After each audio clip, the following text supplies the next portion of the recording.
Now, a reminder of the big breaking news. Manchester United have made an official bid worth just under £74 million to RB Leipzig for striker Benjamin Sesko. The fee is an initial £65 million plus around £8.9 million in performance-related add-ons.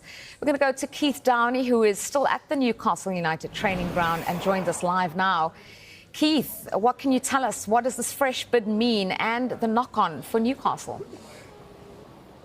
Yeah, well, I've been saying all day, really, haven't I, that Newcastle, I think, have been internally a little bit concerned that Manchester United come to the table and then Benjamin Sesko potentially favours a move to Manchester United. And as you rightly say, Julia, that offer was made by Manchester United, totalling €85 million. So €75 million up front plus €10 million in performance-related add-ons, which is actually short of Newcastle's offer that was made last night. Newcastle offering around about £5 million more, £80 million up front with £10 million in performance-related add-ons. So as it stands, Newcastle have offered a little bit more up front and a little bit more in total, but Manchester United have come to the table, and one source continues to maintain to us that the player favours a move to Manchester United. We're told that he's open to both moves,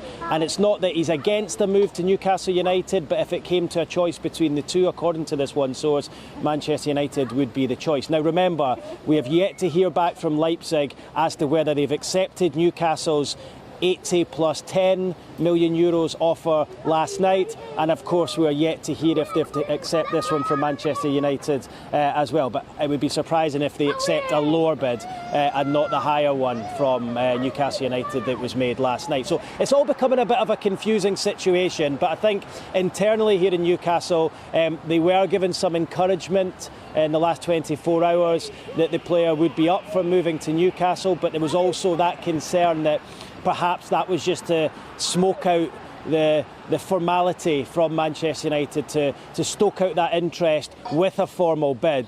And it looks as though that is what has happened today. And it feels, from certainly the noises that we're hearing, that Leipzig will leave it up to the player to decide. So, look, we've not heard the last of this one. I think there'll still be a bit more negotiating to come. But Newcastle, I told you about an hour ago, were the only club at the table for Benjamin Sesko. Now Manchester United have followed up that interest with a formal bid of their own. And while it doesn't quite match Newcastle United, it feels like it leaves the player with a decision to make. Yeah, and as you say, a big one for Sesko to make Newcastle or Manchester United. How much of a blow, Keith, would it be for Newcastle if they do miss out on another key target this window? Yeah, look, it would be a hammer blow for Newcastle. It's been a bit of a disaster transfer window for them. There's a long list of players that they've got quite far down in terms of negotiations with, only to find that they choose to go elsewhere. You know, I can go through them all. Hugo Ekitike, who of course gone to Liverpool. João Pedro went to Chelsea. Liam Delap went to Chelsea. Manchester United themselves have already taken Bryan Mbeumo. Newcastle thought they had a chance there. Dean Howson, the Bournemouth central defender, went to Real Madrid. There's a number of players who Newcastle felt they had a chance of signing, but have gone elsewhere. The fact they've got to this stage with Sesko, and it's a player that they've admired for a long time, and it feels as though the options available to Newcastle in that striking department are getting less and less. This one will really hurt if he goes to Manchester United instead, because the Man United front three next season of Cunha, Mbeumo and potentially Sesko, if he makes the move, would be a front three that Newcastle would have loved to have had. So look, it's been a really, really difficult window, but look, it's still alive. Newcastle's offer remains on the table. It's not been rejected. Neither is Manchester United, and I'll say it again, Newcastle's offer is more. So that just adds another layer of intrigue to this ever-developing story. Yeah, Keith, you've mentioned just how tough the window has been. Does that mean, do you think Newcastle might go beyond what they wanted to pay to try and get Sesko?